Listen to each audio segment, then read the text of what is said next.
At gate B-15, a steady current of passengers flowed, ready for their flights, their footsteps echoing on the polished floors of the terminal. The usual hum of announcements, rolling suitcases, and busy travelers filled the air outside the bustling city's main airport. But inside the narrow corridor linking the terminal to an outbound flight, an unexpected scene began to unfold. Special Agent Maya Davis, a sharp, confident woman in her early 30s, with a well-tailored black jacket, beige blouse, and black trousers, made her way toward the plane. She moved gracefully, carrying an aura of authority, every step measured. Her dark hair was neatly tucked beneath a professional bun, and her piercing eyes scanned the area as she approached the waiting American Airlines jet, a large aircraft ready for its journey from New York to San Francisco. At the boarding gate, Maya handed her ticket to the flight attendant, a young man named Daniel King, who gave her a polite nod. As she stepped forward, preparing to board, a voice suddenly cut through the quiet hum of the gate area. "Hold it right there." Maya halted mid-step and turned. Two airport security officers had entered the gangway. The first, Officer Ray Thompson, was a large, broad-shouldered man, his face flushed with anger. His badge glinted in the light as he moved toward Maya, his partner, a younger, thinner officer, Carl Jenkins, following behind him, clearly anxious but trying to keep up. Thompson wasted no time. Without a word, he grabbed Maya's arm, pulling her roughly to a stop, nearly knocking her off balance. "Where do you think you're going?" he barked. Maya, maintaining her composure, didn't flinch. "I'm boarding this flight." "What's the issue, officer?" she asked calmly. Thompson eyed her from head to toe with a scowl, scrutinizing her neat appearance. "You don't look like the average passenger. What's in that bag? What are you really doing on this flight?" His partner, Jenkins, shifted nervously behind him, unsure of how to proceed. Maya remained unshaken, reaching into her bag and pulling out her ID and boarding pass. "This is my flight," she said firmly, offering her documents. Thompson snatched them from her, glancing at the ID with visible distaste before tossing it back at her. "This doesn't mean anything to me," he sneered. "You look like trouble. What's really going on here?" Maya took a deep breath, her voice steady but firm. "Officer, what you're saying is discriminatory. If there's a legitimate reason for this stop, I'll comply. Otherwise, this is harassment based on assumptions, and that's unacceptable." Jenkins visibly stiffened at her words, but Thompson merely smirked. "Got a smart one here, huh? Think you know the law." He gave Jenkins a quick look. "Check her credentials." Daniel, the flight attendant, froze. His face paled as nearby passengers stopped, watching the scene unfold.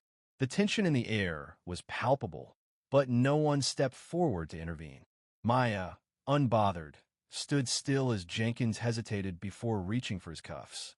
"I haven't resisted," she said, her voice rising. "I'm not under arrest, and you have no right to do this." "Shut up," Thompson roared, suddenly pushing her hard against the gangway railing. "You want to add resisting to the charge?"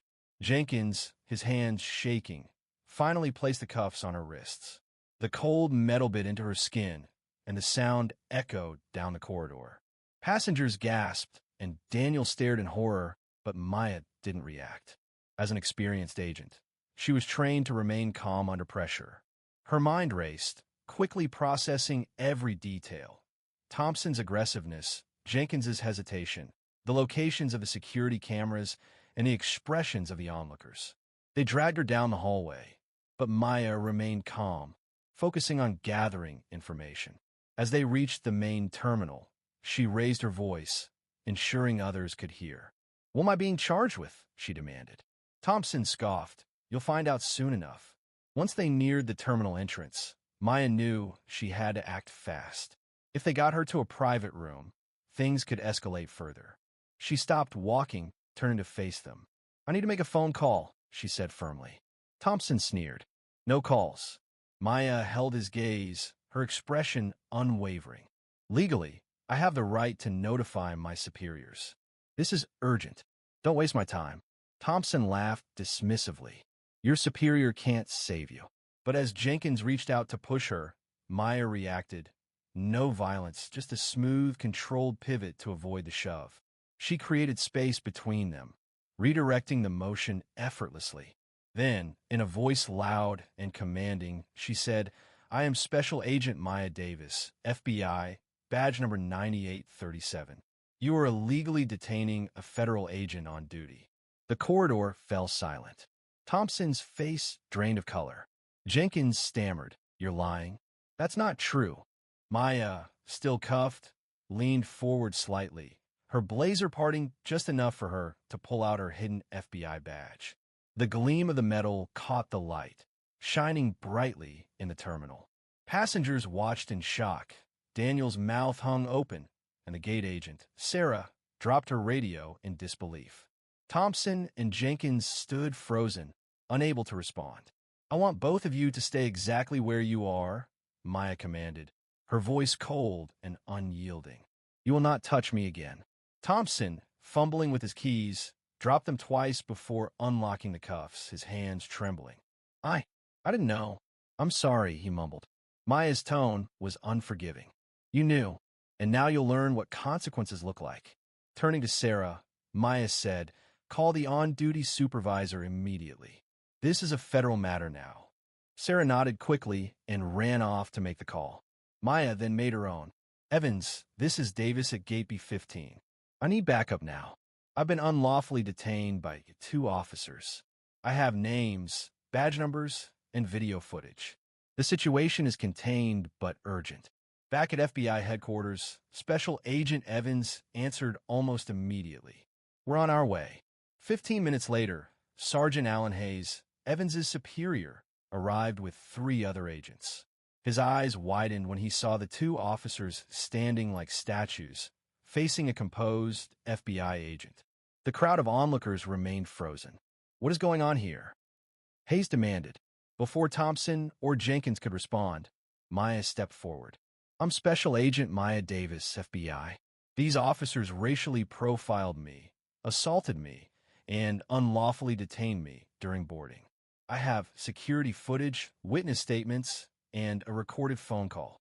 Hayes went still, and within seconds, Evans arrived with additional agents. "We'll handle it from here," he said, his tone sharp. He turned to Hayes. "Place these officers on administrative leave immediately.